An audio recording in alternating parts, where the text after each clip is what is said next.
Pessoal, muito boa noite. Nós estamos, então, iniciando aqui mais um webinar debatendo com a APECI. Esse é o nosso segundo webinar do ano. A gente já fez um primeiro em fevereiro sobre mudanças climáticas, que foi um tema quente, e agora nós estamos no segundo com um tema também tão quente quanto, que é sobre endoftalmites pós-operatórias. Então, queria primeiramente agradecer aí a presença dos palestrantes. E eu estou hoje aqui com a Renata Lobo. A Renata é enfermeira, possui doutorado pela Faculdade de Medicina da USP, é enfermeira da CCH do Hospital Sírio-Libanês e também coordenadora do curso de mestrado Introdução a IRAS da FMUSP. Rê, vamos passar para as apresentações, então? Sim, obrigada, Thaís. Vou apresentar a Thaís, que é presidente da CCIH do ICHC, do Instituto Central do Hospital das Clínicas, e também é presidente da diretoria da PECI, e também é presidente do Hospital Servidor Público Estadual do Controle de Infecção. Primeiramente, eu quero agradecer o patrocinador, né, desse evento, que é a CNPH, que através do patrocínio deles conseguimos fazer esses eventos.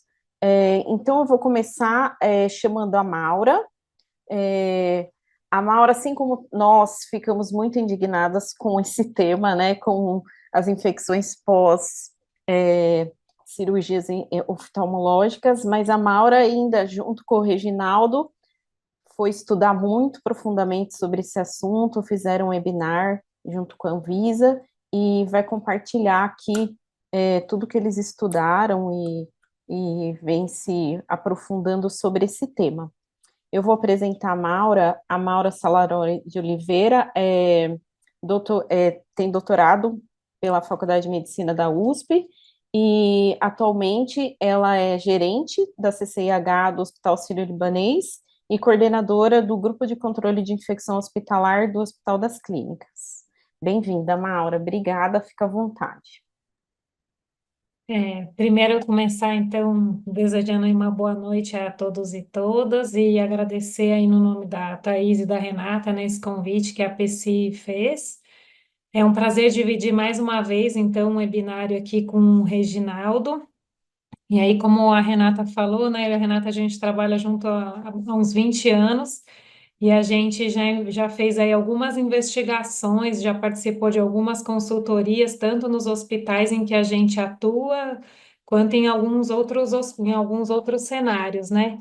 E aí a ideia é eu mostrar aqui, e realmente esses surtos que ocorrem em pós-mutirões de cataratas é algo que sempre causa indignação, e aí então eu vou aqui compartilhar o que eu levantei, então, sobre os casos sobre a epidemiologia que a gente tem no Brasil e tentar trazer, então, aqui essa análise crítica, tá? Vou só compartilhar minha tela.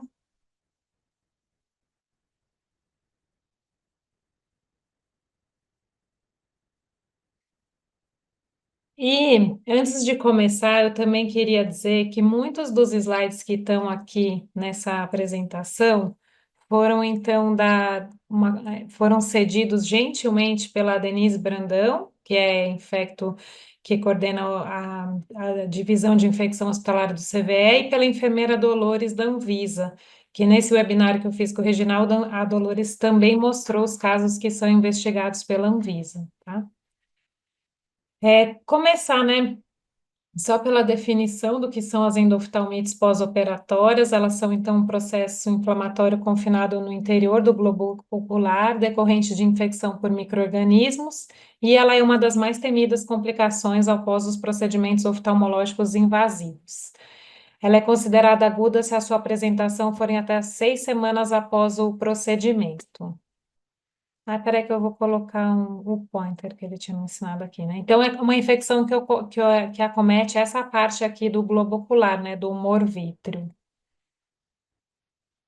E a gente, assim, né, como em outras topografias, a gente trabalha sempre com critérios diagnósticos, e aí aqui eu recortei, então, do manual do CVE e da Anvisa, os critérios que a gente elenca para chamar, então, uma endoftalmite de pós-operatório. Critério 1, paciente com isolamento de micro-organismos em cultura microbiológica de humor vítreo. O critério 2, paciente submetido à injeção intravítrea de antimicrobiano para tratamento de suspeita de endoftalmite em pós-operatório de outro procedimento oftalmológico ou um paciente com diagnóstico médico de endoftalmite, a presença de 2 ou mais sintomas: baixa acuidade visual, dor ocular, edema de córnea, hiperemia conjuntival, hipópio, reação da câmara anterior e vítreo turvo.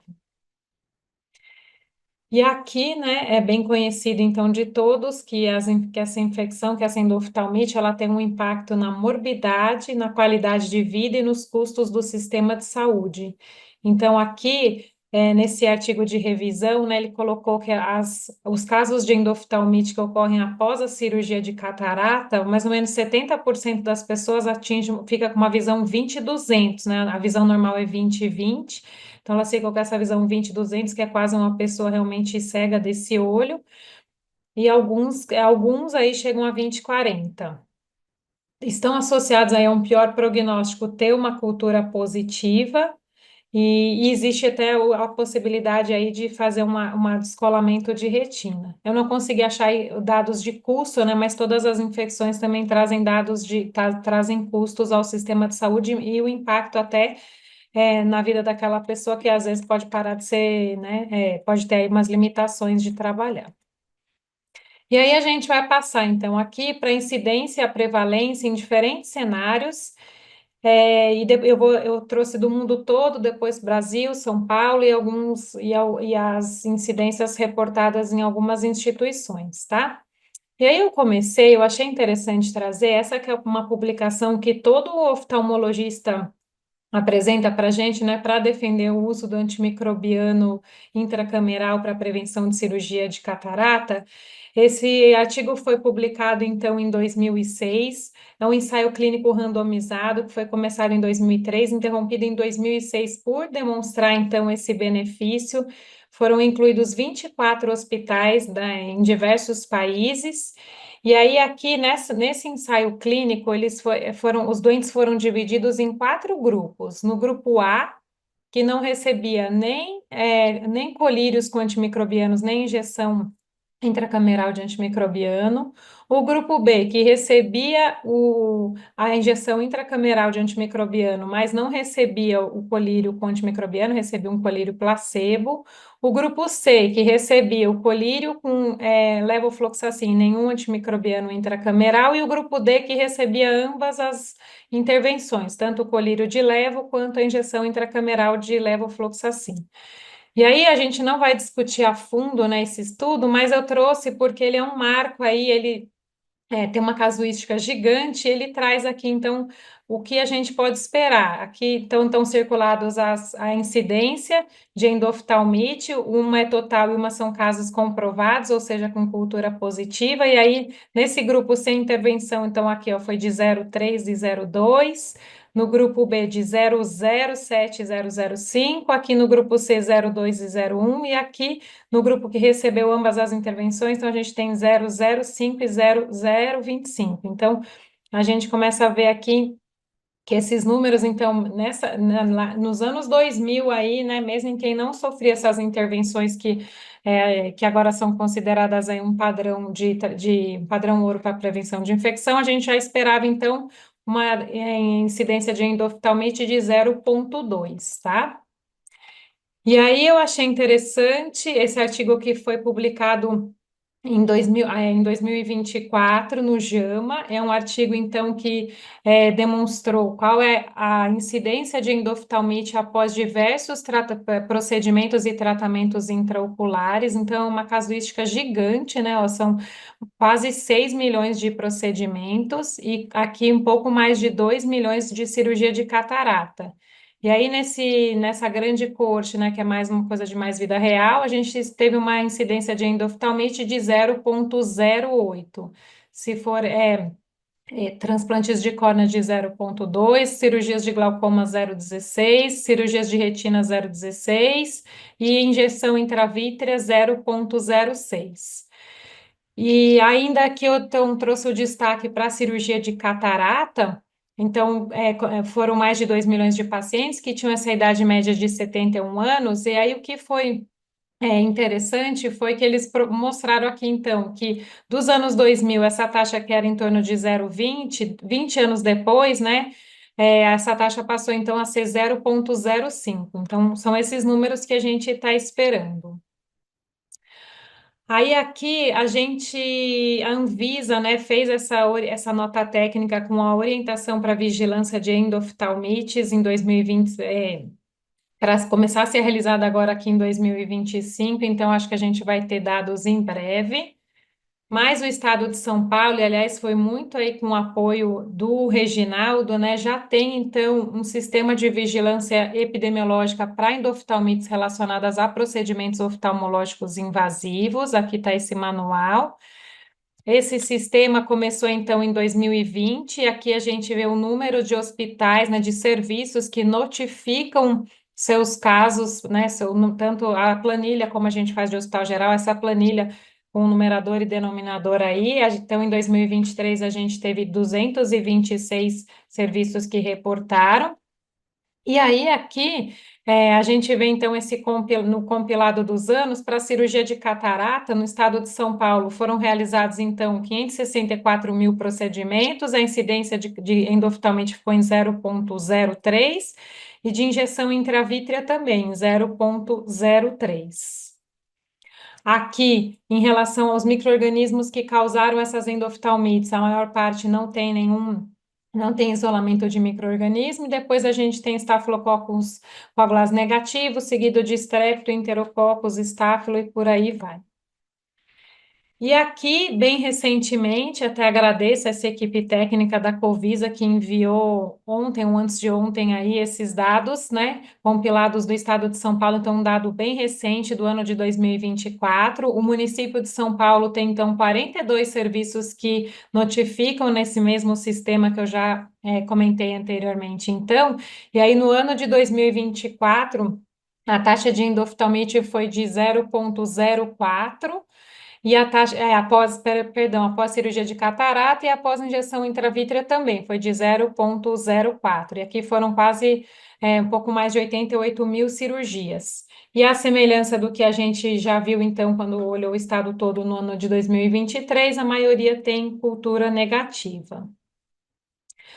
Aqui eu comecei a trazer então um pouco dos dados de alguns hospitais. Essa foi uma publicação que a gente fez então com o grupo da Uftalmo, que revisou os casos do Hospital das Clínicas de janeiro de 2010 a dezembro de 2019.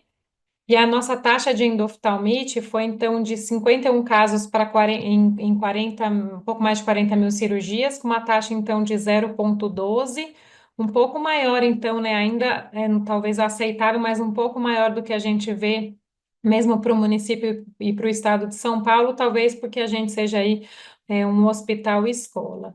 A cultura foi positiva em 35 casos, 71%, dos quais a maioria foi gram-positivo. Acho que também, né, tem que destacar, além de ser um hospital escola, a gente conseguiu, e esse grupo é maravilhoso aí da Joyce, da Tatiana, da Mica, a Tatiana vem estudando também as endoftalmites pós-cirurgia de catarata, então a gente conseguiu fazer um fluxo de investigação dos casos, então também a gente tem um serviço de vigilância que consegue detectar com mais facilidade esses casos.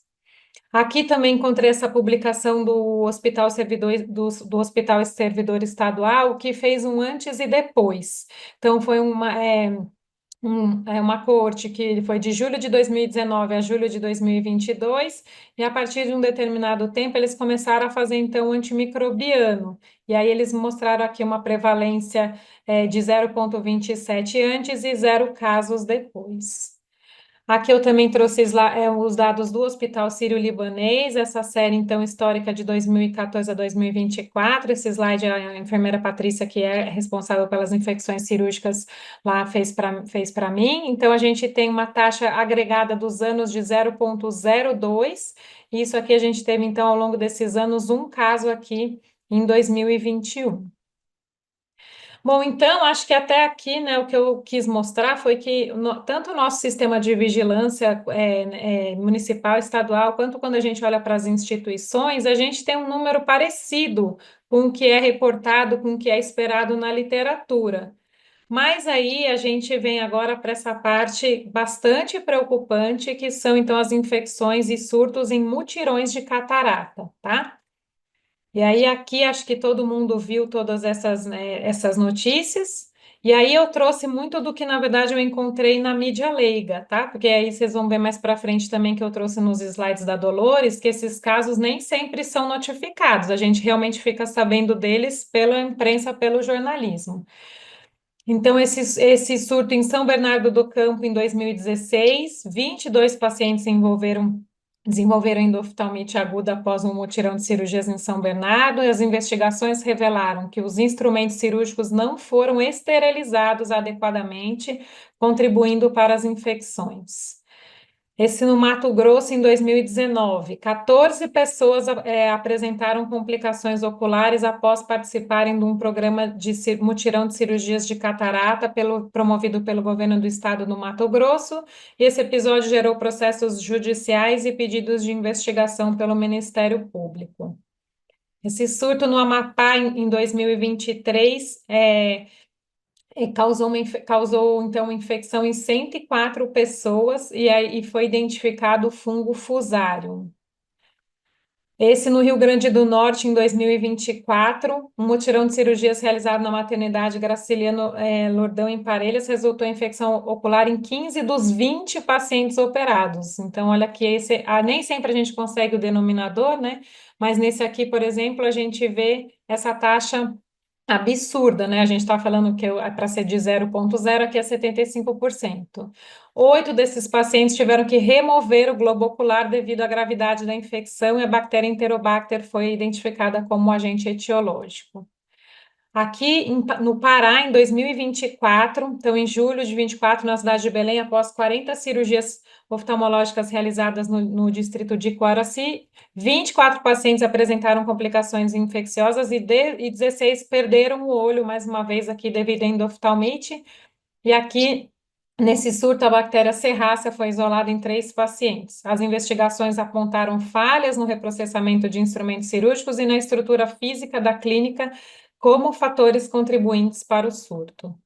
E aí, finalmente, a gente chega aqui nesse surto desse ano, né, em São Paulo, que foi aparentemente, né, o que a gente consegue ver aqui é que foi instilado clorexidina de coloração transparente, ao invés de se aplicar soro fisiológico, que causou aí, acabei perdendo, colocando aqui o número de pacientes que foi acometido nesse surto aqui.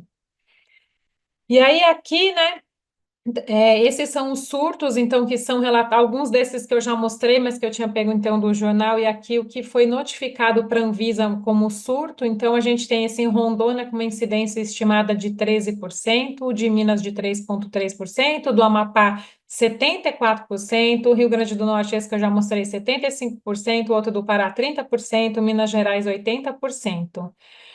Então, aí, acho que aí essa pergunta, né, sobre quais seriam, então, essa análise crítica desses fatores causando esses surtos, ou os fatores predisponentes a infecções, acho que a gente pode passar por essas três variáveis, que são, então, as variáveis relacionadas aos pacientes, à cirurgia em si e aos processos.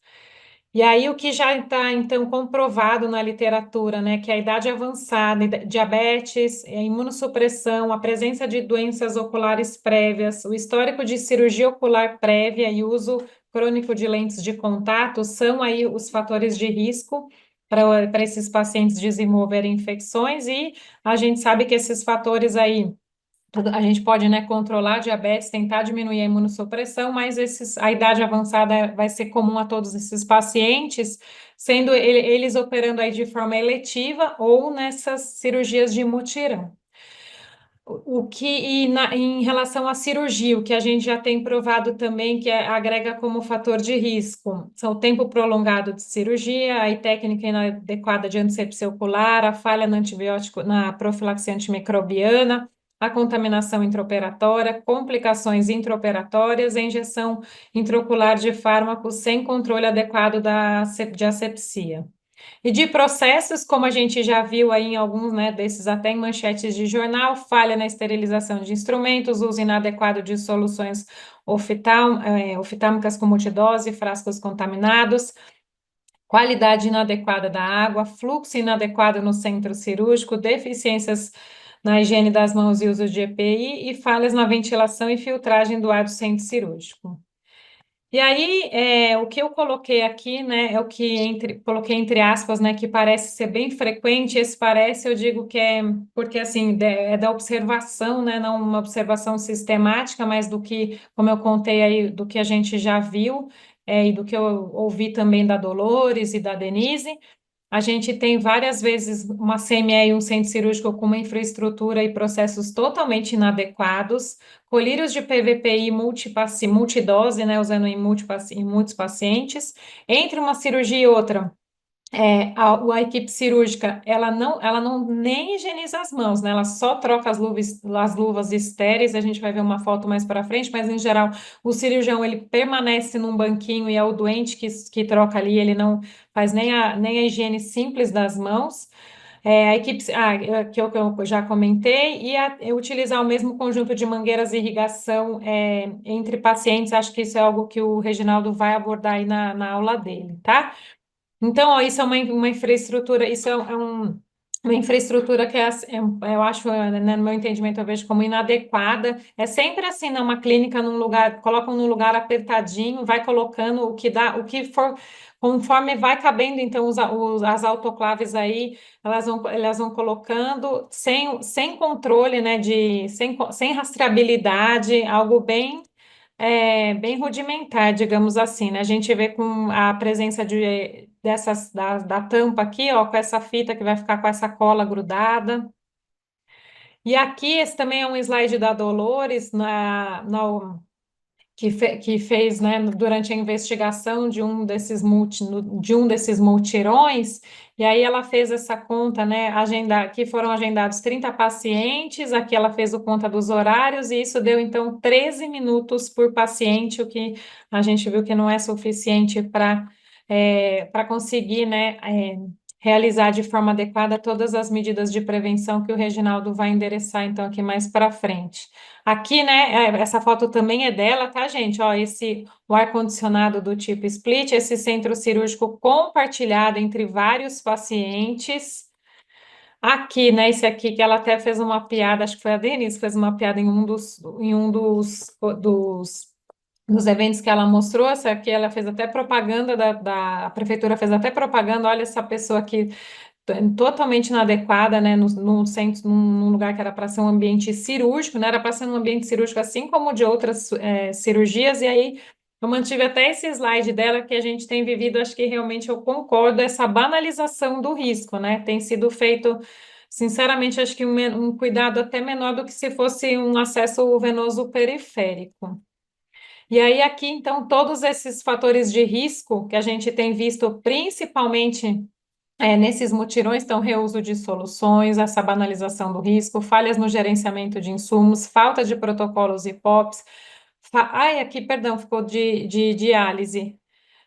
O reuso do viscoelástico, falta de protocolo, infraestrutura inadequada, não seguir nada né, do controle de infecção, falta de plano de segurança do paciente, falta de identificação, enfim, são todos esses fatores aqui que acabam colaborando para a gente ter esses mutirões, né, que levam aí a uma taxa inaceitável de endoftalmites.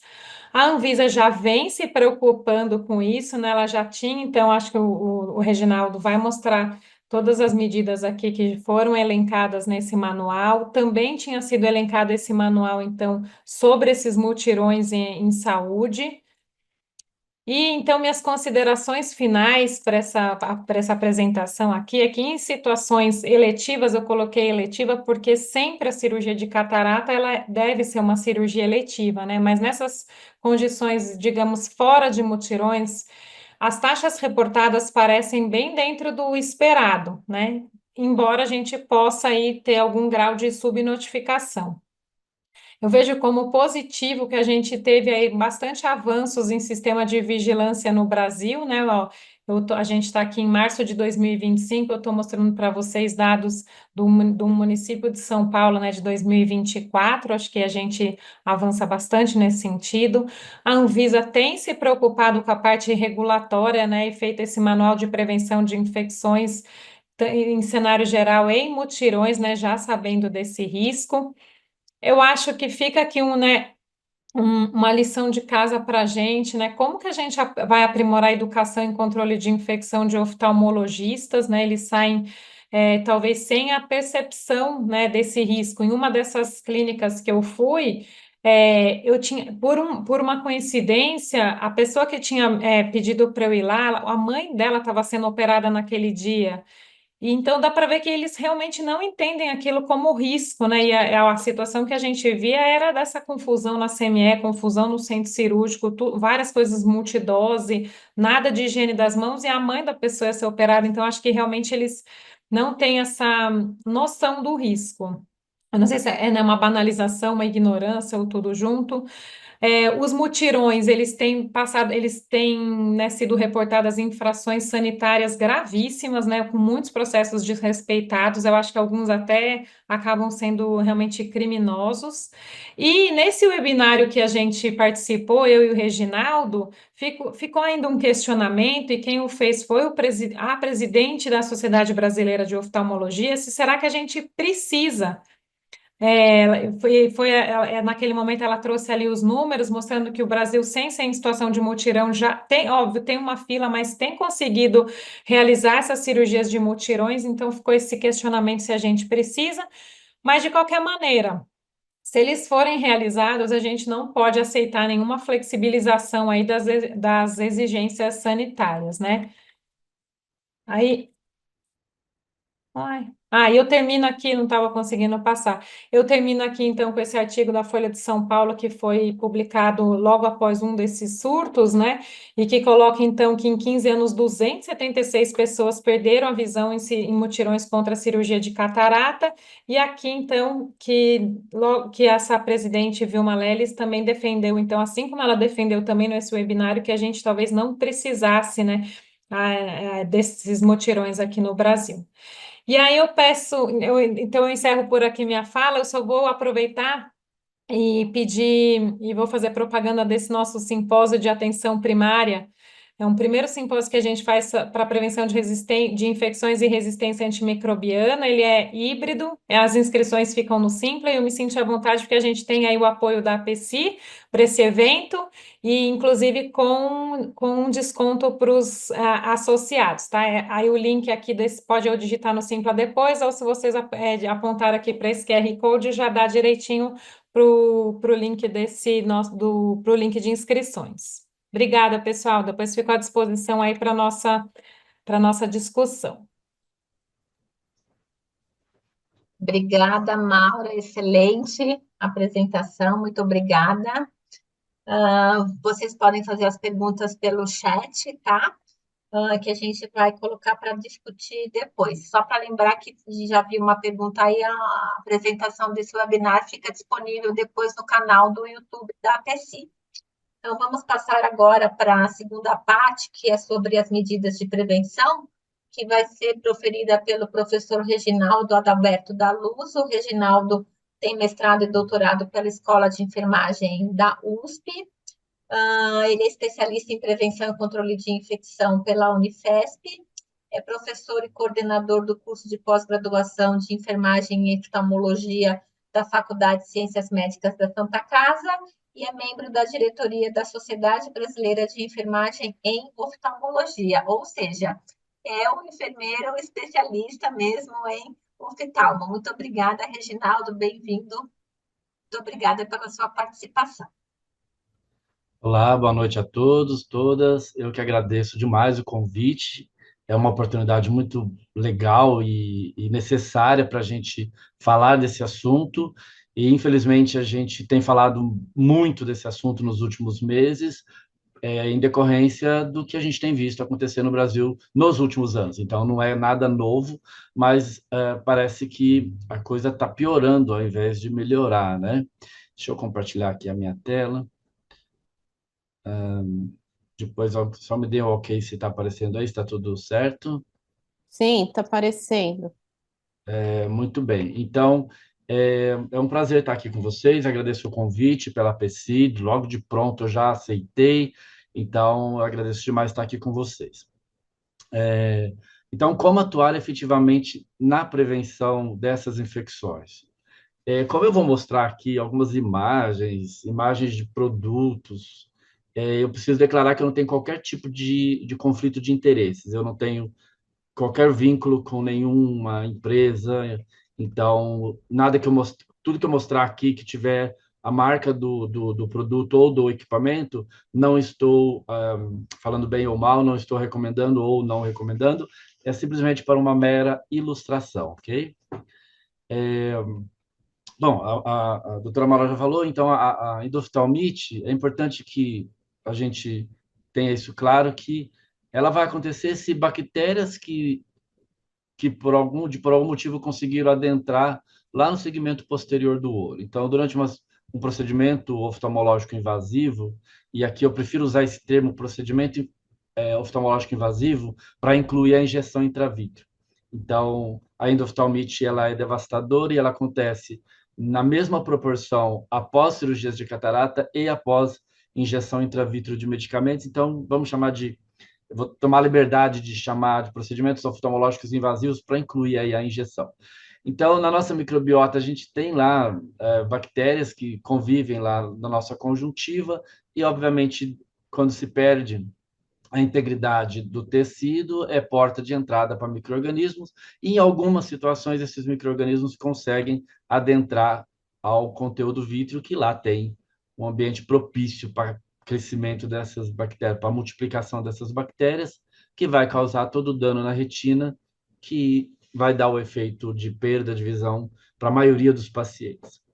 Então, entre os procedimentos oftalmológicos invasivos, a cirurgia da catarata disparado é o que a gente tem maior número desses procedimentos. E o que chamou muita atenção, como a dona Maura já falou, eu trabalho ainda junto com o CVE de São Paulo para tabular os dados que o CVE recebe desses relatos de infecção. E, ultimamente, eu até conferi de novo para ver se eu não tinha errado na compilação dos dados. O número de injeção intravítrea aumentou absurdamente. E essa é uma tendência, porque as pessoas estão tendo mais acesso ao tratamento de doenças da mácula e da retina. O SUS incorporou como tecnologia o tratamento de medicamentos para doenças de mácula e retina. Então, o número de injeções aumentou e vai continuar aumentando bastante. E a cirurgia de vitrectomia posterior? O que tem em comum nesses procedimentos? Que são invasivos. De alguma forma, eles criam uma porta de entrada para dentro do globo ocular, ou pior ainda, no caso da injeção intravítrea, injeta dentro do conteúdo vítreo, que é o local mais propício para ter multiplicação e proliferação de micro-organismos.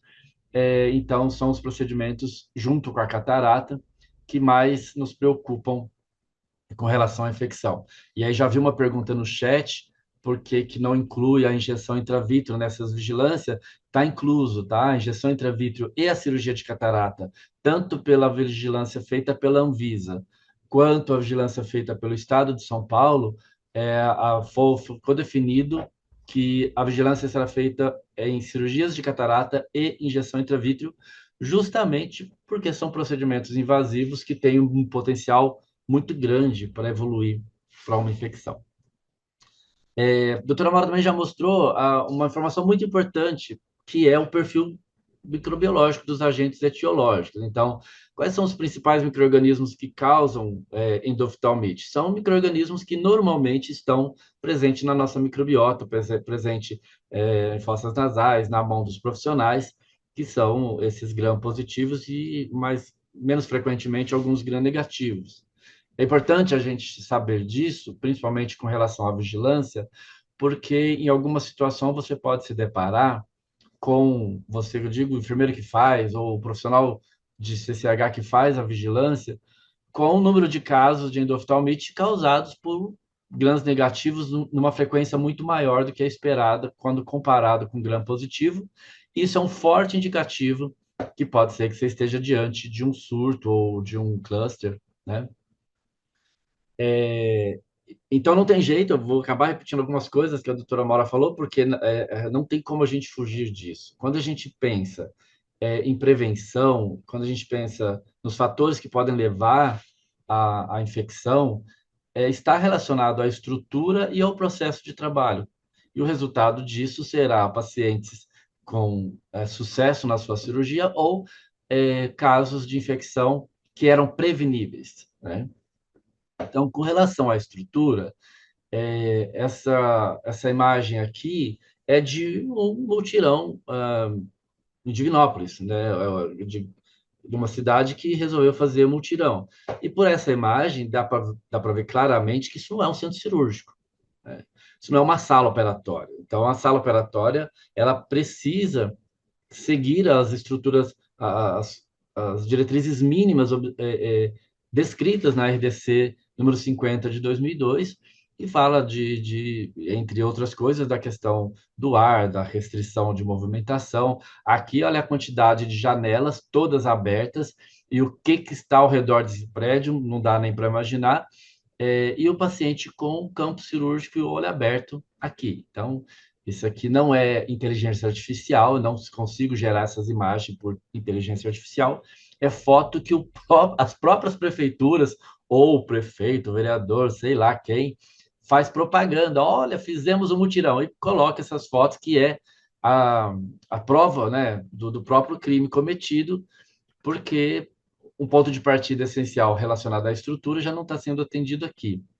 Essa foto aqui, que acabou de ser mostrada também, aqui está o link, quem quiser saber mais em que circunstância isso aconteceu. Se eu não estou enganado, esse aqui é o prefeito ou o vereador da cidade, que queria fazer questão de sair na foto para fazer a propaganda do multirão.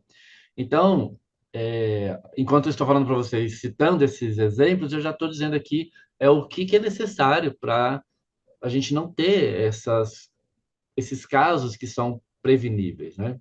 Restrição de acesso. Então, um centro cirúrgico não é para que todo mundo, qualquer pessoa entre lá a qualquer hora, a qualquer momento. E as pessoas que lá estão precisam estar utilizando roupas privativas.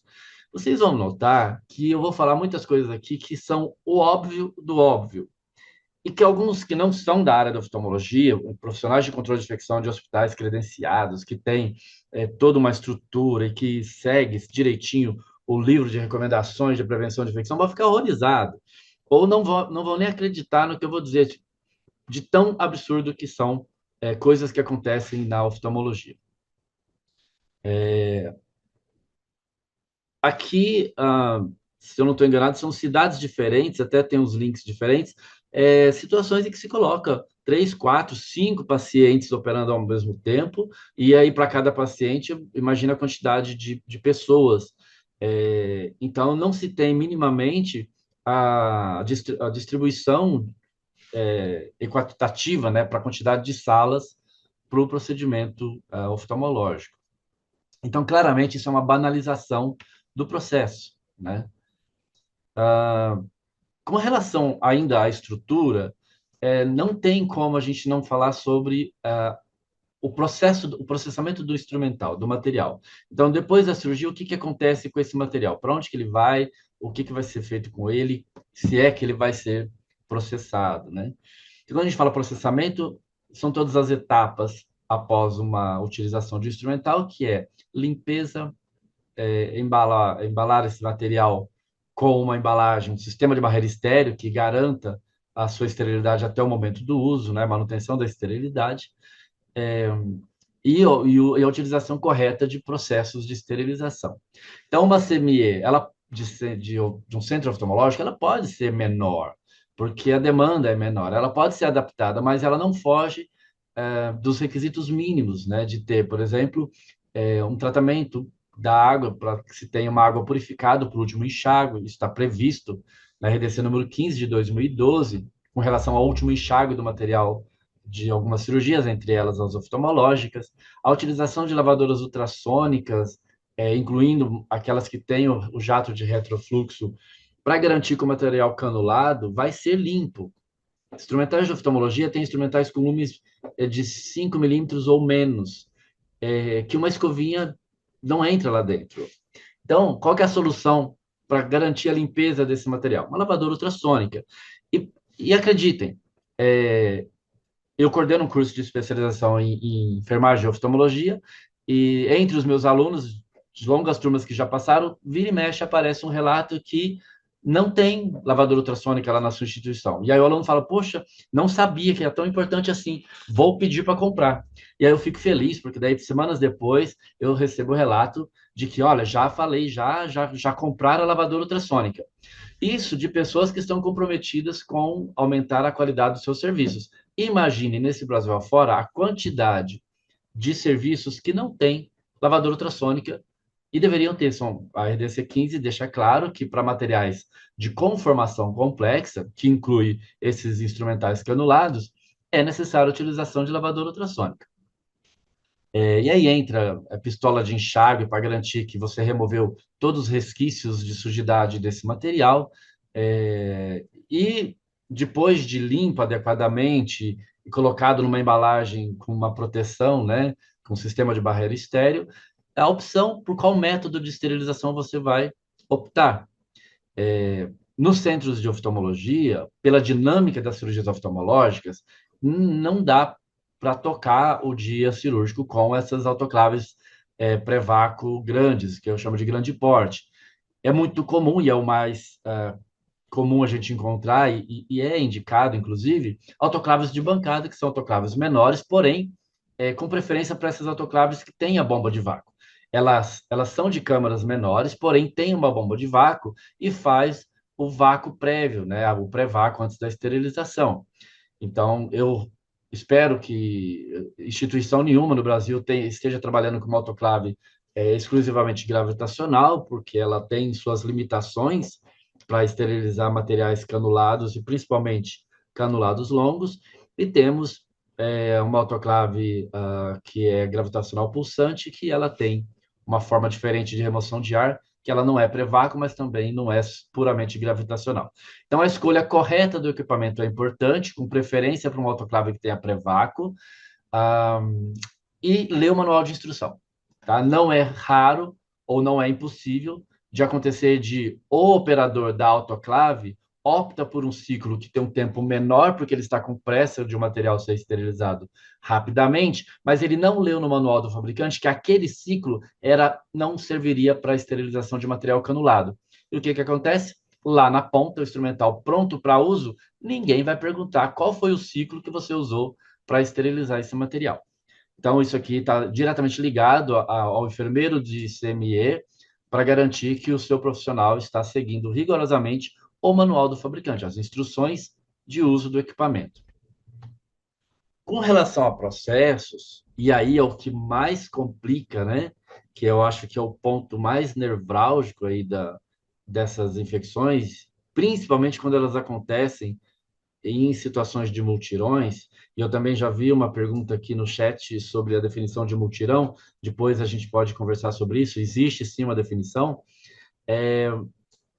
Como medidas de prevenção, começa por higienização das mãos de todos os membros da equipe, incluindo a, a, a antisepsia cirúrgica das mãos do cirurgião, né? Troca de paramentação cirúrgica a cada paciente. É super óbvio isso, mas na oftalmologia, infelizmente, existe uma banalização que muitos centros oftalmológicos, eu sempre preciso lembrar de usar a palavra muitos, porque não são todos, existem muitos centros oftalmológicos no Brasil ou clínicas menores em que leva o seu paciente para operar num hospital, que faz tudo conforme as recomendações. Mas existe no Brasil muitas instituições que a paramentação cirúrgica ela é negligenciada. Alguns trocam apenas as luvas, não faz a antisepsia cirúrgica das mãos entre os pacientes, outros trocam a luva a cada 2 pacientes, e não é pior o que é pior ainda. Fracionamento seguro não quer dizer que é reaproveitamento de material, a gente vai falar disso daqui a pouquinho. Por exemplo, azul de tripã é um corante que se utiliza na cirurgia, ele vem em frasco multiuso, então dá para se usar com segurança desde que faça a fracionamento seguro, a desinfecção do local da punção quando vai aspirar o corante. Suspender cirurgias quando se tem suspeita de algum processo infeccioso, já que estamos falando de uma cirurgia eletiva, né? Então, conjuntivite, blefarite, meibomite, a indicação é que se suspenda esse procedimento até essa situação ser resolvida. Continua sendo muito importante a orientação do paciente e a sua família sobre os cuidados pós-operatórios, para que ele nos ajude também a manter a sua conjuntiva ocular com o menor número de micro-organismos possíveis e que seja só aqueles micro-organismos que são só da sua microbiota mesmo, e não aqueles trazidos por uma contaminação de colírio, por uma unha do gato que arranhou, com a mão suja de alguém que passou a mão no olho, às vezes do próprio paciente. Então, não estamos dizendo aqui que a culpa é do paciente, obviamente, mas são todos fatores que estão relacionados, então é muito válido uma orientação para o paciente com relação aos cuidados no seu pós-operatório, principalmente nos primeiros dias. Ainda sobre medida de prevenção, utilizar campo estéreo fenestrado de tamanho adequado para evitar contato de vias e cabos com o corpo do paciente. Então, para a cirurgia de catarata, obviamente não precisa de um campo desse tamanho. Pode ser um campo menor, mas desde que as vias de irrigação, aspiração, o material que faz parte do campo cirúrgico fique sobre esse campo estéreo, e não na roupa do paciente. Numa cirurgia de segmento posterior, de novo, não precisa ser tudo isso aqui, mas precisa lembrar que o campo que está protegendo esses materiais que vão ser utilizados durante a cirurgia tem que ter um tamanho suficiente para caber eles lá em cima, né? Não reaproveitar sobras de materiais e medicamentos. Por mais absurdo que seja, é mais comum do que vocês imaginam e não você fala, mas você deve estar falando aí só lá do SUS, né? Não. Primeiro que o fato de ser cirurgias do SUS não justifica que o paciente do SUS pode receber material não estéril e se é convênio particular, não pode. Claro, não tem uma coisa a ver com a outra. Mas para vocês verem o tamanho do problema, particular, convênio SUS, isso acontece nas 3 situações. Reaproveitamento de solução viscoelástica. Então, assim, para uma cirurgia de catarata, vem lá uma seringa fechadinha, dentro dela, ela já vem estéreo, dentro dela tem uma solução viscoelástica, bem viscosa, que vai ser introduzida dentro do olho do paciente. Sobrou um pouco dessa solução viscoelástica. É para jogar fora essa seringa. E o que acontece em muitos serviços, guarda esse restante para colocar no olho do próximo paciente. E o mesmo acontece com a solução salina balanceada, BSS, que é uma solução que irriga o olho do paciente e mantém aí a câmara, né, do olho do paciente. Então, tanto interno quanto externo, é utilizado durante toda a cirurgia. E esse frasco, em muitas situações, ele é reutilizado o restante desse frasco para outro paciente. Todo material deverá ser estéril. De novo, é óbvio, mas na oftalmologia o óbvio precisa ser dito o tempo todo por conta da banalização que acontece e que não é de hoje, isso vem de anos, de muitos anos.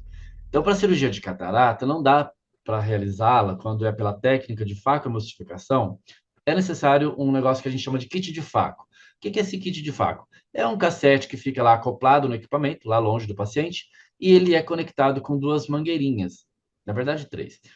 2 mangueirinhas que uma está conectada numa via que vai irrigar o olho do paciente e a outra que vai aspirar o conteúdo de dentro do olho do paciente. E uma terceira que não está diretamente conectada no paciente. O ideal, como para esses kits que são vendidos como de uso único ou recomendado uso único, não reutilização, o ideal desejado é que se utilize uma vez e jogue fora, né? Em algumas situações, algumas instituições conseguiram validar a limpeza e a esterilização desse kit. Às vezes, a própria empresa que presta esse serviço conseguiu validar. Então, a segunda opção possível e também ideal é que esse material seja lavado, esterilizado e utilizado, e aí com o controle do número de reusos também desse material. E o inaceitável é o que a gente não pode aceitar mesmo, que é utilizar esse único kit no mesmo dia para 10, 15, 20, 30 pacientes. Esse número 30, sem esterilização. Terminou a cirurgia, eu desconecto lá do primeiro paciente, deixo lá guardadinho, entre aspas, eu estou protegendo aquelas linhas de irrigação, que eu presumo que não está mais contaminada, mas está, e utilizo para mais 10, 15, 20, 30 pacientes. Esse número 30 eu não estou inventando. Eu fiz uma enquete com enfermeiros de instituições oftalmológicas e perguntei para eles até quantas vezes eles utilizavam esse kit. Obviamente, eu não pedi para eles se identificarem, até para proteger, para garantir para eles que eu não ia, obviamente, informar a fonte, mas vários enfermeiros me disseram que até 30. Aí eu fiquei mais pasmo do que eu já realmente sou. A caneta de Faco, que é um equipamento, na verdade é um instrumento, é um acessório aqui, que ele é utilizado para produzir ondas de ultrassom para poder quebrar a catarata e aspirar essa catarata. E essa caneta de Faco, ela está conectada com uma ponteira e conectada com aquelas vias de irrigação e aspiração que eu mostrei para vocês, que faz parte do kit. O que se espera? Ao final da cirurgia, todo esse conjunto vai ser mandado para a CME para lavar, esterilizar para depois utilizar novamente. Mas não, na oftalmologia, muitas instituições alegam ter só uma ou só duas canetas de Faco, e aí utiliza essa mesma caneta sem esterilizar. Só troca a parte distal aqui, que é a ponteira. É o mesmo que você pensar numa cirurgia lá de herniorrafia, qualquer cirurgia de geral, você dizer o seguinte: não, eu vou trocar só a ponta do bisturi monopolar, porque é ele que entrou em contato com o paciente. A caneta e o cabo não entraram em contato, então está estéril. É óbvio que não está, né? Porque ele fez parte do campo operatório e ele está contaminado por fora e, no caso das vias de irrigação e a caneta, por fora e por dentro. Então, essa caneta e esse conjunto de linhas de irrigação e aspiração, ela obrigatoriamente tem que ser estéril para cada paciente. Não é a cada 4 pacientes esteriliza. Ou como eu já ouvi em relatos de surtos, que ela era esterilizada depois do período da manhã, ou seja, uma vez por plantão. Algumas outras informações que eu trago aqui, elas estão contidas no Manual de Prevenção de Infecção da Anvisa, que eu tive o prazer de trabalhar com esse grupo de trabalho, né, da Anvisa para construir esse manual. Sobre a antisepsia cirúrgica das mãos e antebraços a cada paciente, então, a forma tradicional pode ser feita, ou, por ser uma cirurgia que demanda mais agilidade, a fricção com produto à base de álcool também ela é recomendada. Com relação ao preparo da pele do paciente, a superfície que vai ser operada, não existe dúvidas nessa recomendação, que é a eficácia da utilização de polvidina a 10%, né?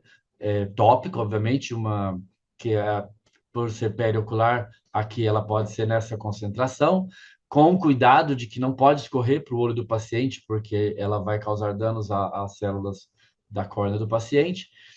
Para pacientes alérgicos, pode-se optar pela clorexidina, mas com bastante cuidado, porque a concentração da clorexidina ela é muito diferente quando vai se utilizar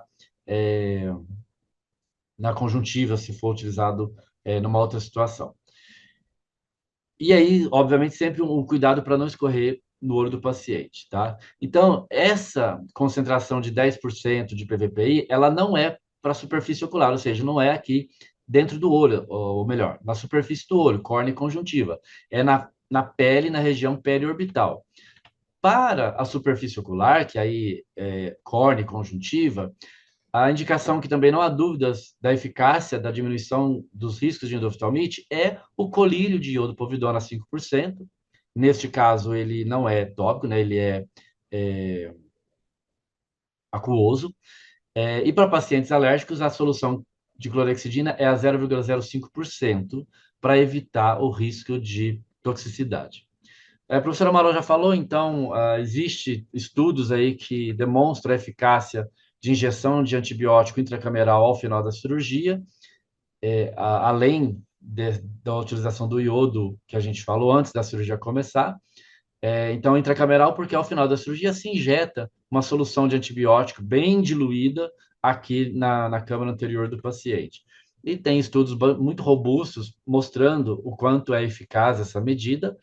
Chama atenção aqui que a vancomicina não faz parte desse grupo de antibióticos que tem essa eficácia comprovada, são outros antibióticos. E aí, claro, que essa escolha pela utilização ou não do antibiótico intracameral é do cirurgião, é ele que vai optar pela utilização ou não, por se tratar de um uso off-label, por se tratar de um tipo de medicamento que uma concentração errada, uma diluição errada, provoca danos tão ou piores do que a endoftalmite. Então, alguns cirurgiões optam por não utilizar por conta do risco que é quando se utiliza esse tipo de medida de prevenção de infecção. E aí, considerando o que aconteceu, o que a gente vê acontecendo nos surtos no Brasil, e eu posso dizer para vocês, em primeira mão, que todos eles têm relação com material que não estava esterilizado. Todos eles.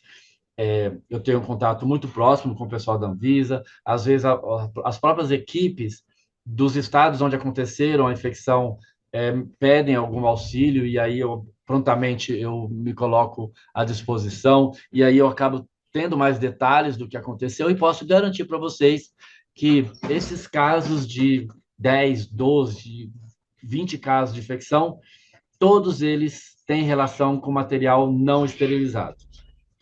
Bom, e aí para finalizar, o que é, o que precisa para a minha filha chegou da escola, gente, desculpa. O que precisa para diminuir esse risco, diminuir esse número de pacientes que são afetados por essa infecção? A lista seria muito maior, mas eu tive que elencar só 5, né? Então, responsabilidade, honestidade com o seu paciente, porque como é que você fala para o paciente que você vai operá-lo, ele paga para uma cirurgia, ele se confia em você, e aí você utiliza um material não esterilizado dele. Legalidade, então, se está dizendo que é para utilizar material estéril, se você está usando material não estéril, você não está na legalidade. Humanização, pense naquele paciente como ele sendo o amor de alguém, e se ele fosse a sua mãe, seu pai, seu avô, seu tio, você iria operá-lo com material não estéril? Não. E, por último, e não menos importante, a vigilância epidemiológica. E aí é o papel dos enfermeiros de controle de infecção, dos médicos de controle de infecção, de garantir que você faz uma busca ativa pelos casos de infecção, porque senão você vai ficar batendo no peito, dizendo que a sua taxa de infecção é 0, quando na verdade ela não é, porque você não sabe quantos casos de infecção tem. E sem a busca ativa, esses casos não vão aparecer lá no seu computador, porque a tendência é que eles fiquem subnotificados, vai corrigir o problema em outro hospital, é um problemaço, tá? Então, o melhor material de consulta que nós temos atualmente é esse caderno 9 da Anvisa, de medidas de prevenção de endoftalmites, que está atualizado em breve, já deve estar sendo lançada a versão já atualizada, tem algumas atualizações importantes lá. Então, antes de terminar, eu tomei a liberdade de dizer para vocês que existe um curso para enfermagem e oftalmologia de especialização, para aqueles que querem se especializar e fazer parte desse grupo de pessoas, de enfermeiros que se preocupa com a segurança do paciente e que quanto mais a gente sabe, quanto mais a gente conhece, mais a gente consegue trabalhar em prol da prevenção. Muito obrigado. Aqui está meu e-mail de contato e eu fico à disposição para as dúvidas que vão aparecer. Muito obrigado.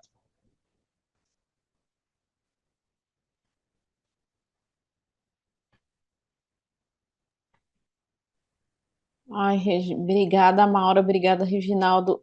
Vocês estavam falando aqui, eu pensava comigo. Tem várias perguntas, eu só vou falar uma coisa assim, de como medidas básicas, né? Medidas simples, e esse último slide aí do Reginaldo resumiu. Eu lembrei do surto de diálise, foi na década de 90, né? Que morreu muitas pessoas. Então, em 2025, a gente volta a conversar sobre variações do mesmo tema. Que triste. Enfim, vamos fazer as perguntas, Thaís?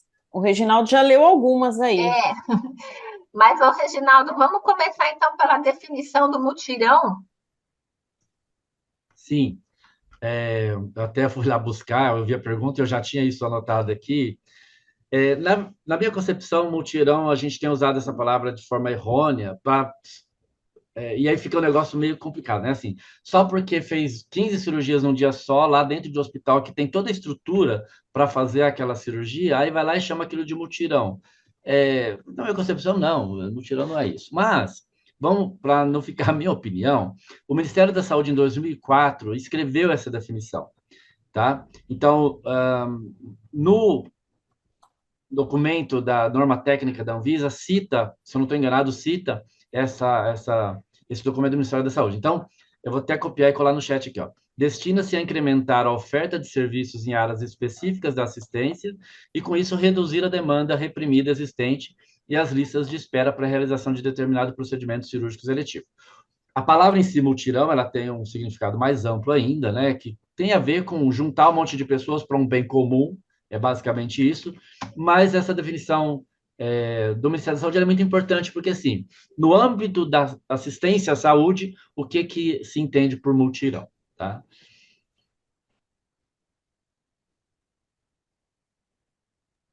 Perfeito, não é número, né? Não é número, porque um hospital oftalmológico pode fazer 30 cirurgias por dia e não ser um mutirão, né? Perfeito. Quer seguir aí, Rê? É. A esterilização dos instrumentais são recomendadas apenas por vapor? Conhecem o motivo de não usar o peróxido? Ah, o motivo é mais prático do que só técnico, né? Então, o melhor método de esterilização que a gente tem, pelo seu custo, pela sua agilidade, pela sua eficiência, é a esterilização a vapor, né? Que é a autoclave.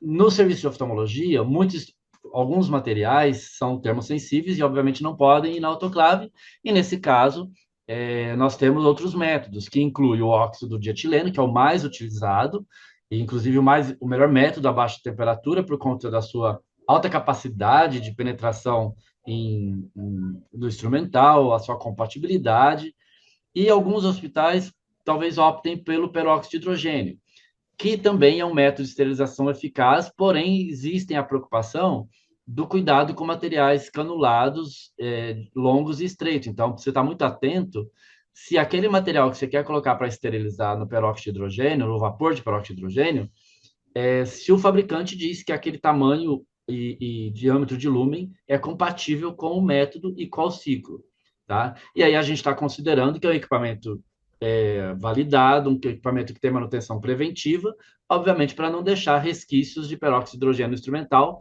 que no caso de cirurgias oftalmológicas, o resultado da toxicidade seria muito mais grave do que em algumas outras cirurgias.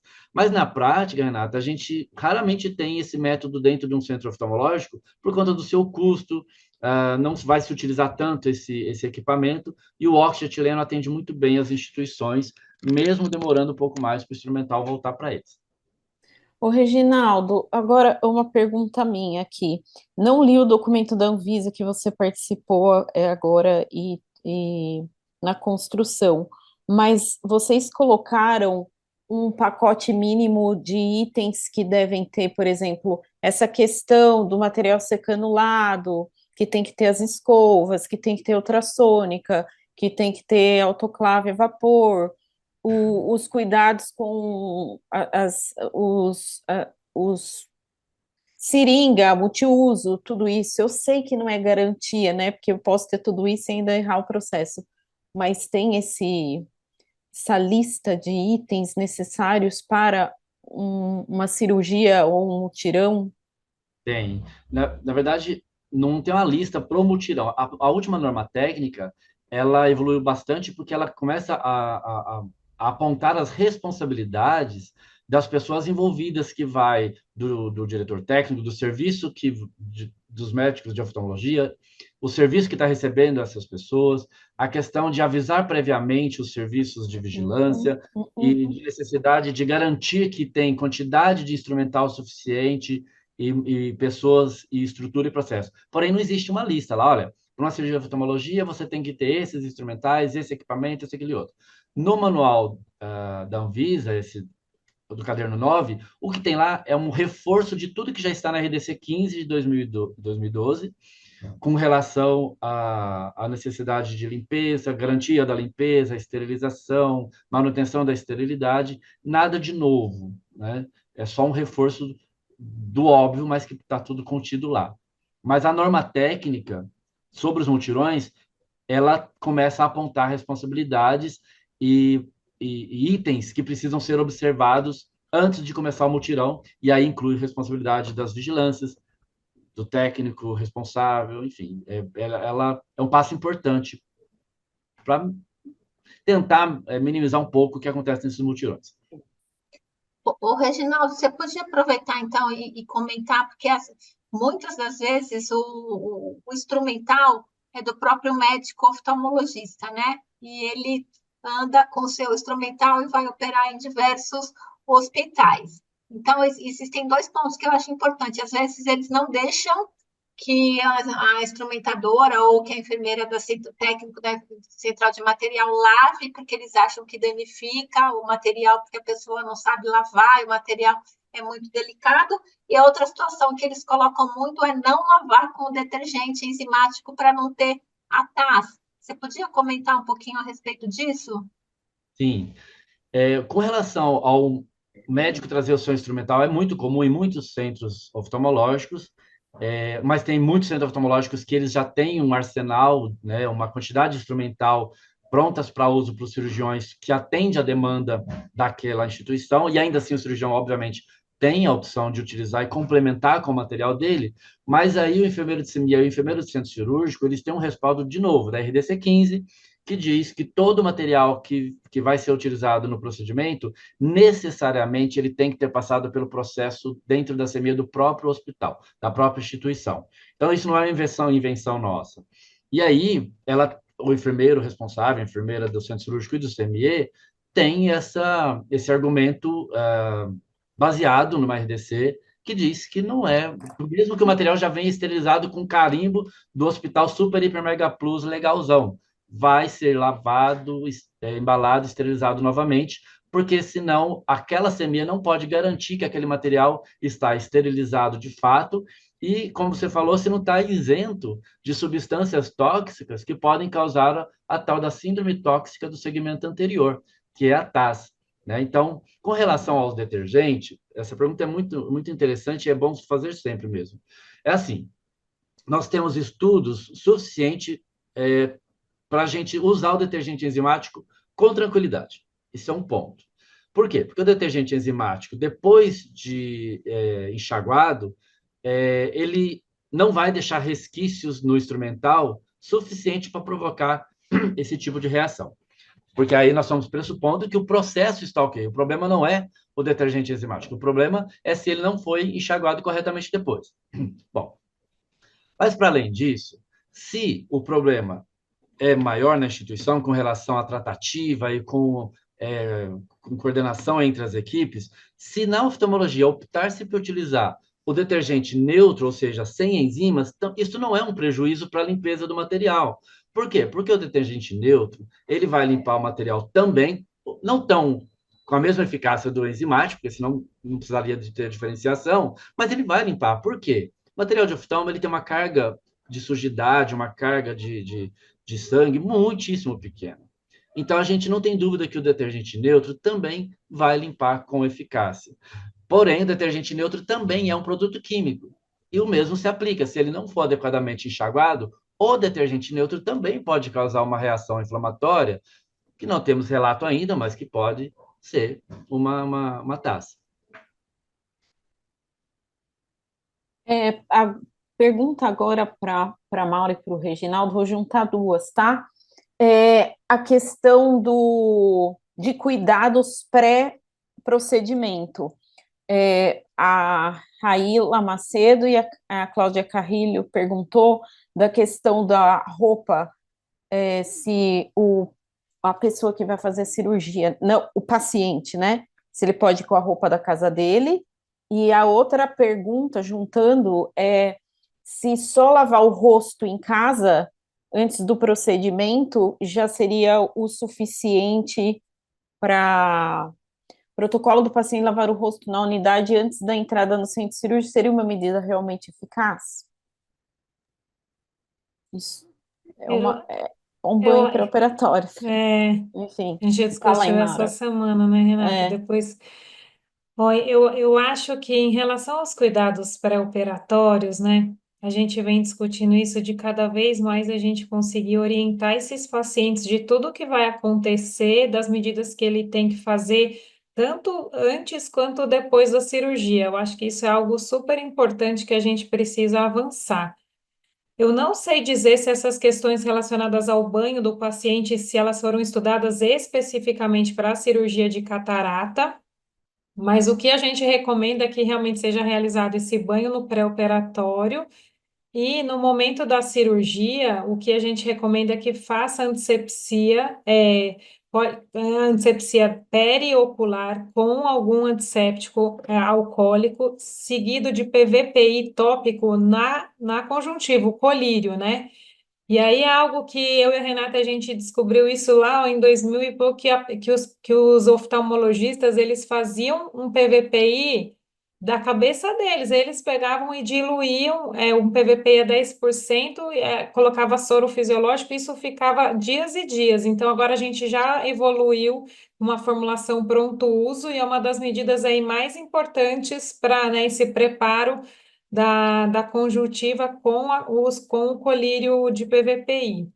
E embora a literatura não seja super robusta, a gente também recomenda, pelo menos, né, no manual do HC, os colírios de quinolona antes do procedimento, e aí acho que a gente vê essa banalização, porque assim, até os colírios são assim, 5 minutos antes, esperar 1 minuto antes, esses 13 minutos que eu mostrei aí na Anvisa, não dá tempo de ter feito, né, praticamente nada disso. Tudo bem que pode ter sido aí em outra pessoa, mas a gente vê que essa pressa né, que tem sido aplicada aí nesses mutirões realmente levam a essas quebras de todos os protocolos, né? Então, em suma, não sei se eu, só para me resumir, eu acredito muito na educação do paciente para tudo, né? Para medidas pré e pós-operatórias.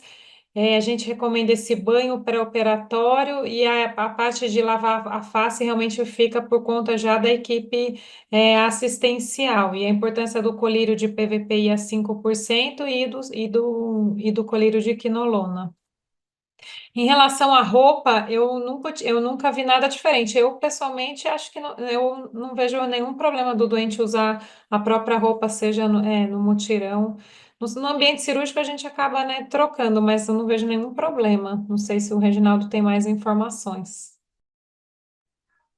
Na prática, o que acontece é o que a gente viu nas imagens. O paciente, do jeito que ele chega da rua, só bota o avental em cima dele e entra para dentro da sala. Então, por ser um procedimento cirúrgico, como qualquer outro, e é dentro de um ambiente cirúrgico, dentro de uma sala operatória, na minha opinião, o paciente teria que entrar minimamente com um avental e sem as roupas que ele veio da rua. Isso para levar menos, como é que fala? Não é menos, menos particulados e partículas para dentro do ambiente cirúrgico, ainda mais naquele ambiente que a ventilação ela vai para tudo quanto é lado, ela sobe, ela desce, e aí vai levando esses partículas para o campo operatório, para o instrumental que está lá exposto a manhã inteira, que é o que acontece, eu não falei aqui, mas abre um monte de instrumental lá e faz aí tudo que vai fazer na cirurgia na parte da manhã, e não sei por que não abre um por um na hora que vai fazer a cirurgia, não, querem abrir tudo de uma vez só. E aquilo lá fica aberto e as particulados vai caindo junto com cada partícula um monte de micro-organismo. Mas, infelizmente, na prática, muitas instituições botam um avental na frente do paciente, ele entra de sapato e tudo. Que eu acho que não deveria. Ok. Ô, Reginaldo, você podia comentar? Tem duas perguntas aqui a respeito do uso da autoclave gravitacional e também a respeito do uso da estatin? Essa pergunta sempre aparece, não tem Sempre. a gravitacional, por definição, é uma autoclave que o fabricante talvez descreveu lá no seu equipamento que, por ela ser gravitacional, ela faz um tipo de ciclo que é chamado de ciclo do tipo N, e que a descrição do que pode ser esterilizado nesse tipo de ciclo, instrumentais de superfície, ou seja, nada de canulado. Na oftalmologia, sempre vai ter canulado, a não ser que uma instituição com pessoas bem treinadas, ó, essa autoclave aqui é só para nossas pinças grosseiras que não tem canulado nela, para um ciclo específico. Então, eu gostaria muito, tá para sair a RDC 15 atualizada, eu gostaria muito que lá tivesse proibido a gravitacional, porque a gente já sabe que a pré-vácuo é muito mais eficiente e está muito disponível no mercado brasileiro, né? Quanto a Statin, que é um nome comercial de uma autoclave específica para materiais em que se quer um ciclo mais rápido, é o seguinte: o que está na RDC 15? A RDC 15, por várias questões, eu posso dizer, entre elas, o uso incorreto e banalizado dos processos, achando que o processo vai ser rápido, e aí pula-se várias etapas do processo. Então, na RDC 15 está dizendo que não é para se utilizar isso como rotina, é um ciclo de esterilização para uso imediato, que é aquele ciclo em que o instrumental não foi embalado, ele foi colocado dentro de um cassete, desembalado, e por conta disso, este equipamento tem essa grande vantagem que outros não têm, que é esterilizar o material, ponto, muito mais rápido, e ele permite você transportar esse material para outro local dentro do hospital, às vezes fora, no andar de cima, até se quiser, garantindo que o material está protegido, ele não vai ser contaminado. Ou seja, neste caso, a esterilização para uso imediato, na Statin, ela é mais segura porque ela tem um cassete que ajuda a proteger o material para garantir a sua esterilidade. Porém, na RDC 15 está escrito que não é para utilizar isso como rotina, apenas em situações emergenciais, por ser um material que não foi embalado e tem todo o risco do processo ser comprometido. Então, de novo, para ficar claro, não é proibido o uso da estatin. Eu já ouvi isso de enfermeiros dizendo que alguém da vigilância chegou lá e falou que era proibido. Não tem lugar nenhum escrito que é proibido. O que tem é em que situação ela é indicado o seu uso, em que situação ela não é indicado o seu uso. Bom, gente, eu queria só fazer uma correção. Eu falei produto alcoólico, mas é o PVPI aquoso na região periorbital, tá? E lembrar que a clorexidina é tóxica para a mucosa ocular e para o ouvido, então por isso que a gente dá preferência aí ao PVPI.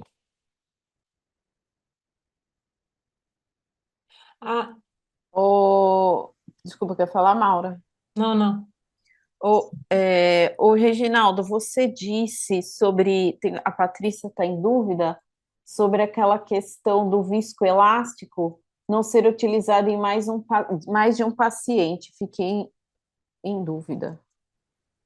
O viscoelástico ele é uma seringa, dentro dela tem uma solução viscoelástica, que ela é introduzida dentro do olho do paciente durante a cirurgia,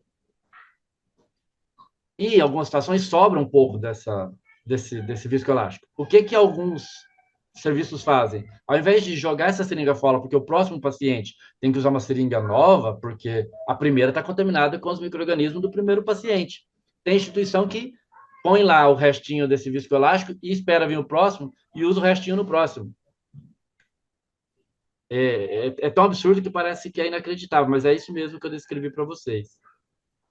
Não, não é, Reginaldo, porque, ó, isso, a Maura me fez lembrar isso que eu até tinha esquecido, Maura, lá no ambulatório do oftalmo, que ambulatório a gente sabe que é um lugar que tem muitos procedimentos e que deveria ter um serviço de controle de infecção só dedicado a procedimentos ambulatoriais.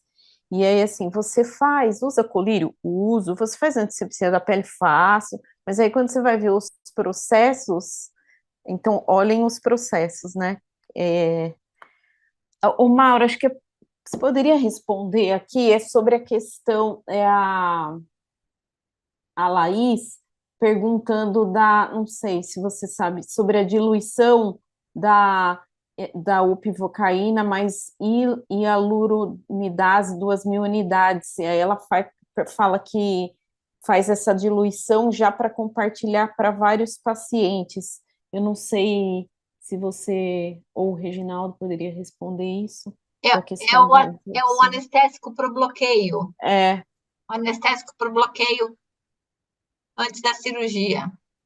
Que ela porque ela está ela dizendo que fez um, provavelmente Olha, eles eu deixam não. diluído e usam para vários Mas e a pacientes ao mesmo tempo. hyaluronidase junto? Olha, eu desconheço, gente, eu não vou falar, mas aparentemente tudo que é diluído e é multidose, a gente é meio proscrito, né? Mas eu não sei exatamente sobre esse, aí eu posso depois perguntar para as colegas do oftalmo e do centro cirúrgico. Não sei, também não sei se o Reginaldo sabe.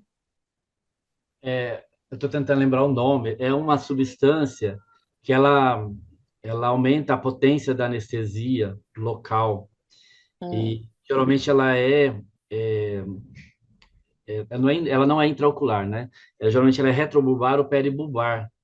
Hialosima, acho que é isso, Hialosima o nome comercial. Inclusive estava em falta no mercado. Então, como é? Pensa o seguinte, é uma solução que você vai injetar do olho do paciente. E aí, quando eu disse lá fracionamento seguro, e aí não vou dizer aqui nesse caso específico, mas em algumas situações dá para se fazer um fracionamento seguro, de preferência aqueles que são fracionados já na farmácia de manipulação e já vem em seringas prontas para uso, né?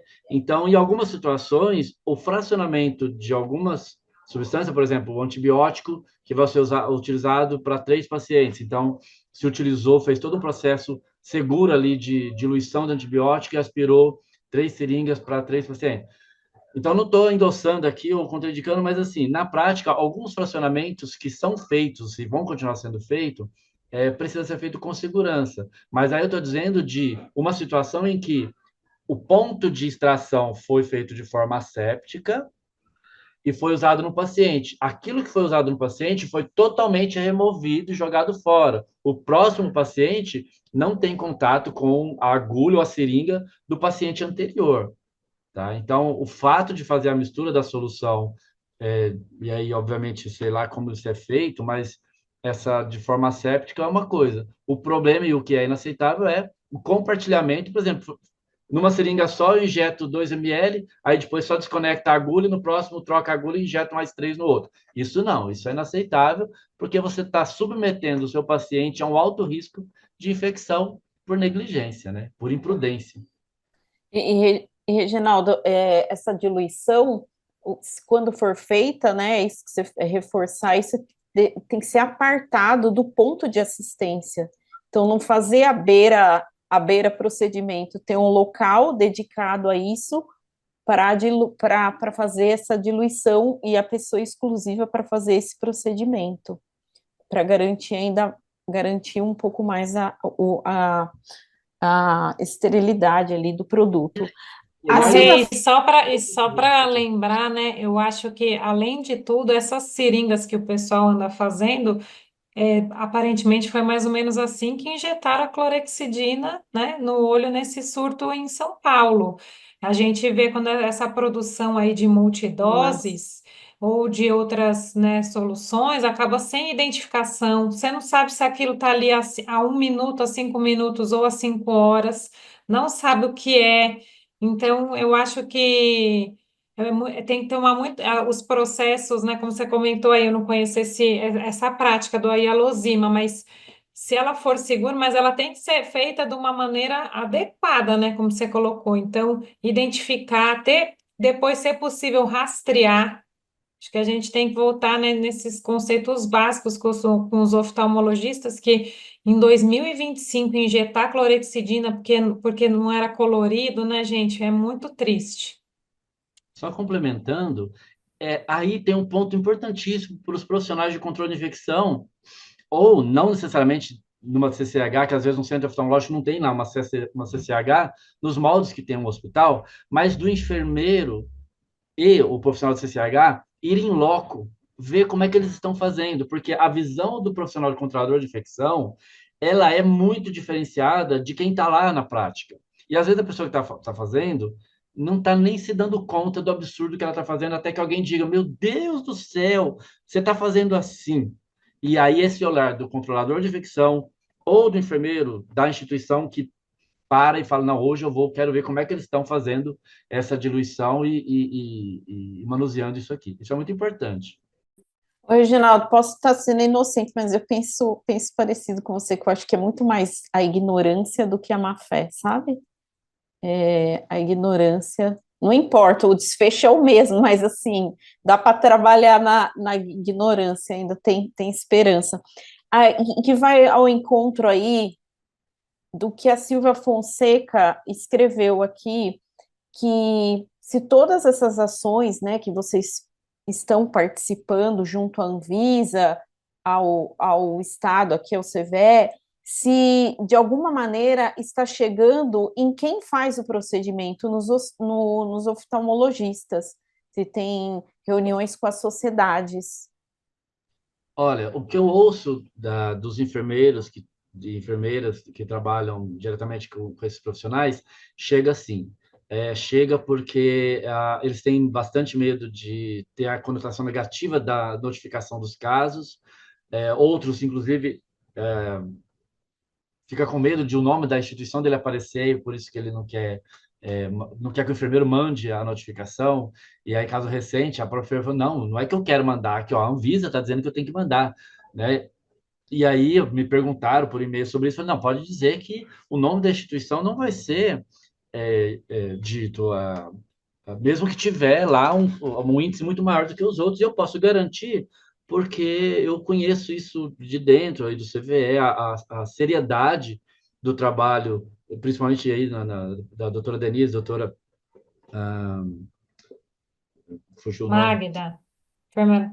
Magda, da Geraldine, a daqui, Geraldine, Geraldine. Geraldine, da seriedade dessas pessoas e garantir que os nomes das instituições não aparecem e eles não têm essa intenção de verdade de mandar a vigilância ir lá fechar o seu serviço. Mas não, é se colocar à disposição para te ajudar em caso de um número muito maior de infecção ou até mesmo de um surto. Então, é isso.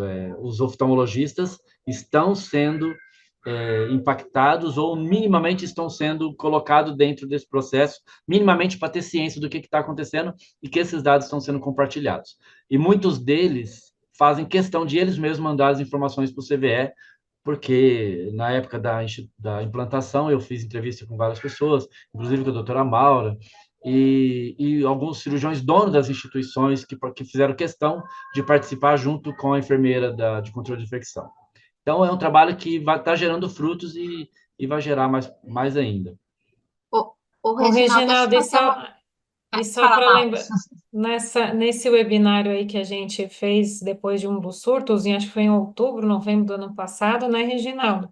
Participaram mais de 1.000 pessoas e a Anvisa chamou todas as sociedades de oftalmo, né? Que tem a Sociedade Brasileira de Oftalmo, a Sociedade, acho que de Catarata, enfim, são várias as sociedades e estavam presentes lá e elas e acho que a Anvisa, e tanto no nível federal quanto estadual, até municipal, sempre tem feito esforços, sim, em incluí-los nas discussões. Então, eu acho que a gente tem avançado, sim, né, nesse sentido. Eu queria falar também nesse aspecto que, ok, notificar o surto deve ser notificado, mas aí já aconteceu, né? Eu queria saber como é que a sanitária está lidando com as clínicas oftalmológicas, porque o hospital a gente espera que tenha a comissão de controle de infecção hospitalar. E hoje é muito voltado a sanitária para a clínica de estética, onde a gente tem problema de infecção também. Como que a sanitária ver com relação às clínicas oftalmológicas trabalhando para que não aconteça um surto lá na frente? A Maura quer falar alguma coisa sobre isso? Não, É, pode eu, falar, Reginaldo. Eu não sei não das clínicas, como que eles, como é a inspeção. eu não tenho muita informação sobre como é que estão lidando, de verdade. O que a gente sabe é que, infelizmente, alguns agentes de vigilância chegam no serviço de saúde com argumentos ou com reivindicações de coisas que não têm muito fundamento, ou com informações que não sabe de onde tirou. E aí eu falo assim para os meus alunos: olha, por algumas coisas você já tem aqui como o contra-argumento, tá aqui a RDC, tá aqui não sei o quê, tá aqui não sei o quê.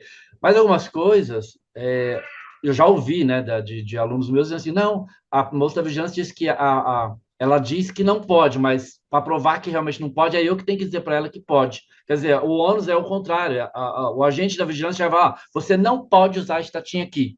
Aí o enfermeiro fala: tá, mas onde é que está escrito que não pode? Não pode, se você quiser continuar usando, você que tem que me provar que pode. Então, é uma inversão que eu não entendo muito. Então, assim, é claro que isso deve ser, espero que sejam casos isolados, mas eu não duvido que muitas instituições passam apertado, tem que chamar pessoas de consultoria para ajudar a argumentar com a pessoa da vigilância que acordou e falou: não, vou lá mandar fechar o serviço porque lá eles estão fazendo assim e não tem argumento respaldado por RDC, portaria, nada disso. Então, não sei dizer como é que está. A vida do pessoal que recebe, esse pessoal de vigilância, não tem como dizer se está tão danado quanto eu imagino que esteja. Mas em relação aos mutirões, né, Reginaldo, o que a Magda e a Dolores mostraram naquele dia foi que existe aí uma série de passos que os mutirões precisam cumprir do ponto de vista sanitário para que eles aconteçam, mas aí eles acabam, né, infringindo. E o que a gente tem visto também é que depois, no fim, eles contratam terceiros. Então, a responsabilidade técnica vai se dividindo de maneira que aí a empresa que estava fazendo lá em Rio Grande do Norte era de médicos do Brasil inteiro, de uma coisa terceira. Então, é bem complexo. Sem dúvida.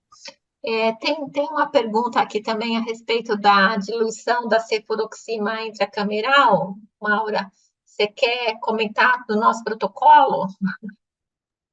Sim, ó. Então, como eu tinha mostrado, né, naquele primeiro slide, a gente tem faz tempo a documentação da eficácia do antimicrobiano intracameral e o que foi mais estudado é a cefuroxima.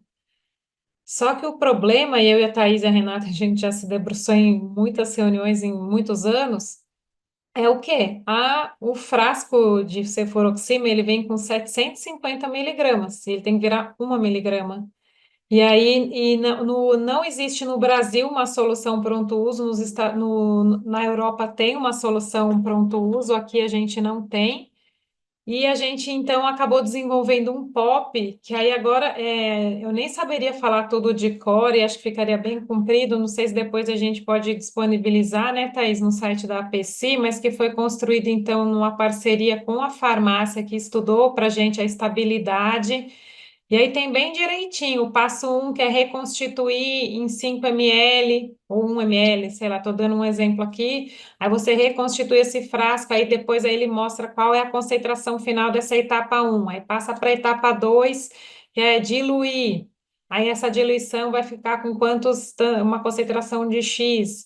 E aí depois, a partir daí, você fica com uma solução que você vai conseguir fracionar. Então, foi feito esse POP, e aí, para a gente conseguir, porque não dá para fazer ali pronto uso a cada cirurgia. E aí tem um responsável que a gente conseguiu fazer aí até então a rastreabilidade, tem então um dos residentes, ele é responsável por fazer e fica por um turno, né, Thaís? Você quer complementar, Isso, mas fica por um turno, e aí ele fica então com esse número de, de, de de lote. seringas, né, de um lote, garantindo então até mesmo a rastreabilidade.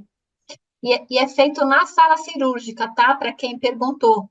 E aí um frasco teoricamente daria para 750 cirurgias, só que a gente não vai, obviamente, conseguir fazer isso. Então a gente faz por período. Faz a cirurgia do período da manhã, troca o frasco, a cirurgia da tarde vai com outro frasco, é feito pelo residente da oftalmo, ele anota o número do lote daquele frasco e coloca etiqueta de quais pacientes ele operou naquele período. Então, se tiver alguma complicação, a gente vai ter a rastreabilidade. E a CCIH e a farmácia treinam os residentes todos os anos da oftalmo sobre essa diluição, tá? Quando eles entram em março, abril, a gente reúne os R's novos e fazemos o passo a passo dessa diluição com eles. Porque o que a A gente gente pode queria, né, Thaís? E acho que até como de repente fica uma sugestão aí como a APC, como uma sociedade aí organizada, pedir para esses laboratórios que eles poderiam, né, trazer uma solução pronto-uso para importar. A gente viu, é meio caro para importar. Acho que ia ser algo interessante para a gente pedir que esses. O PVPI 5% também não era disponível, né? E a gente tem uma série de. Acho que é oftalmos, né? Também não tenho nenhum conflito de interesse, como disse o Reginaldo, Farmácia de mas tem umas manipulação, né? farmácias de manipulação já específicas para oftalmo, eles poderiam muito bem. Começar a produzir o antimicrobiano pronto uso para não passar por essa diluição, porque esse POP ele minimizou bem os riscos, garantiu a rastreabilidade, garantiu, né, um número menor de doentes, mas se viesse pronto uso, né, que a nossa farmácia não conseguia fazer também, mas eu acho a gente teria que caminhar para uma solução pronto uso. Acho Precisamos que tá, descobrir o caminho das pedras, mas podemos solicitar sim. E o POP a gente pode deixar disponível sim no site da APC, tá? tá, estão pedindo aqui. É, quando o paciente é alérgico a iodo, o que usar? O Reginaldo colocou na apresentação, né, que quando ele é alérgico, usa uma concentração bem menor, né, Reginaldo? Você pode falar? É 0,05 que você falou? 0,5. Então, É, assim, a porque não clorexidina, tem outra, né, outra solução. isso nós estamos falando quando substitui o colírio de PVPI. Então, Uhum. é muito perigoso e tem que estar muito atento a essa diluição bem maior da clorexidina, porque ela é muito, muito tóxica para a estrutura ocular, mesmo que seja o epitélio, né, da córnea, a parte externa.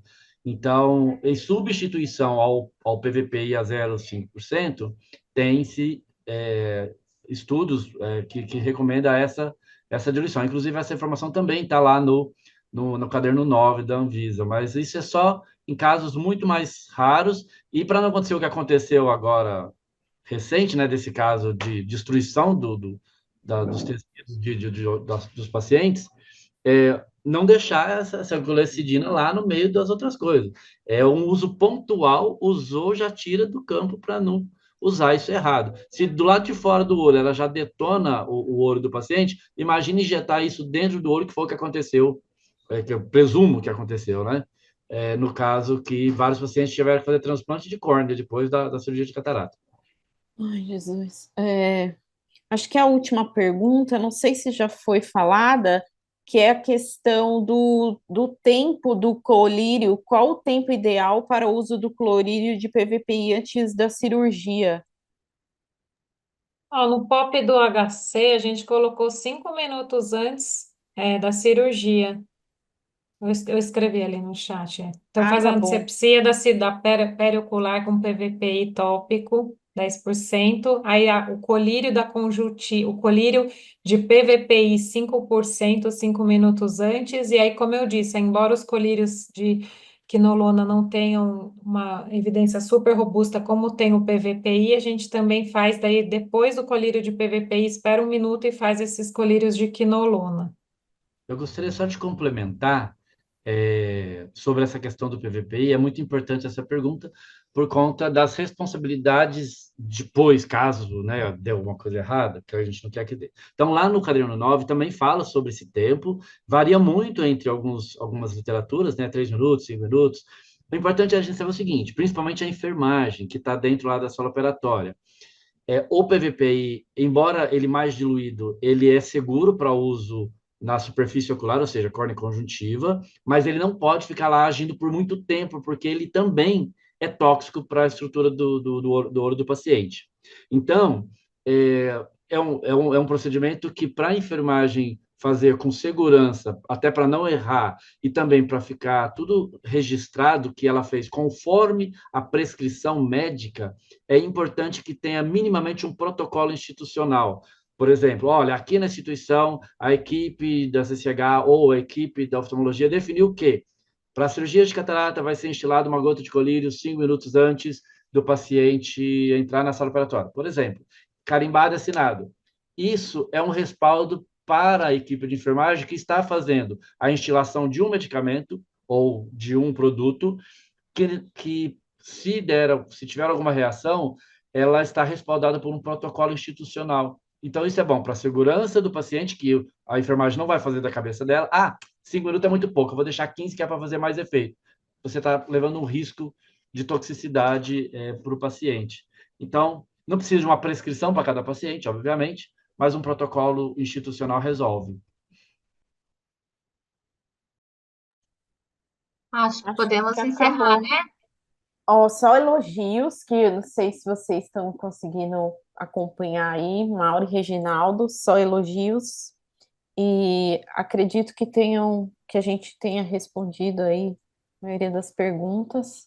E tá no site da Anvisa, e o que o Reginaldo comentou, e o que a Maura também apresentou, tá? Se não achar, põe no Google, assim é facinho de achar também o, o protocolo. Renata, Ou, posso colocar o link aqui do curso do Pode.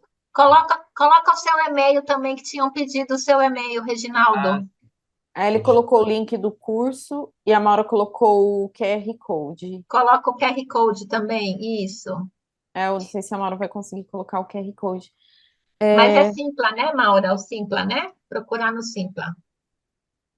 Isso, é no Simpla. Também posso deixar meu e-mail aqui, vou colocar no Simpla. E eu queria falar para vocês também que a PECI, em maio, de 6 a 29 de maio, vai fazer um curso online comemorando os 13 anos da RDC 15. É um curso excelente, tá bom? Não percam, a programação está lá no site da PECI, online. obrigada, pessoal. Boa noite e tenha uma boa semana e até a próxima, o próximo Debatendo. Obrigada. Obrigada, pessoal. Boa noite, viu? Muito obrigada. Tchau, Tchau, boa noite, tchau. Tchau. obrigada, tchau.